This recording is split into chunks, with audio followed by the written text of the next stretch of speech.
மேஷத்தில் நான் பார்க்குறது பார்த்தீங்கன்னா, ஒருவேளை நீங்கள் பிஆர் வாங்கணும்னு ட்ரை பண்ணுறீங்க, வெளியூரில் இருக்கீங்க, கோர்ட்டில் கேஸ் போட்டிருக்கீங்கன்னா உங்களுக்கு பிஆர் கன்ஃபார்ம் ஆகிடும். மெயினாக கனடாவில் இருக்கிறவங்களுக்குலாம் சொல்கிறேன், வெளியூர் வெளிநாடுகளில் செட்டில் ஆகக்கூடிய பாக்கியம். நிறைய பேருக்கு சௌராஷ்டிர தேசத்துக்கு ட்ரான்ஸ்ஃபர் ஆகும். சௌராஷ்டிர தேசம்னா என்ன அர்த்தம்? குஜராத் மாதிரி இடங்கள், மகாராஷ்டிரா மாதிரி இடங்கள், அந்த மாதிரி இடங்களுக்கு போய் செட்டில் ஆகக்கூடிய வாய்ப்புகள் அப்படிங்கிறது மேஷத்துக்கு உருவாகிறது, விச் இஸ் வெரி பாசிட்டிவ். ஒன்று. ரெண்டாவது, குருவின் மாற்றம் அப்படிங்கிறது ஜூன் மாதம் ஏற்படுகிறது.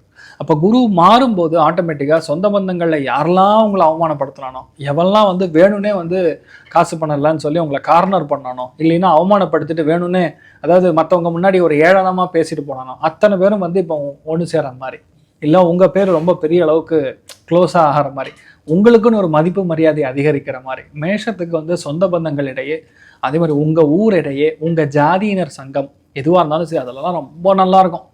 நிறைய பேர் ஸ்கூல் ஆரம்பிப்பாங்க, நிறைய பேர் காலேஜ் ஆரம்பிப்பாங்க, நிறைய பேருக்கு டீச்சர் உத்தியோகம், பேங்கிங் உத்தியோகம், டெல்லர் உத்தியோகம், ப்ரொடக்ஷன் கம்பெனி, மாட்டுத் தொழுவம் ஆரம்பிக்கிறது, இந்த மாதிரி பெரிய பெரிய விஷயங்கள்லாம் அவங்க செய்யக்கூடிய வாய்ப்புகள்ங்கிறது ரொம்ப நல்லா இருக்குது.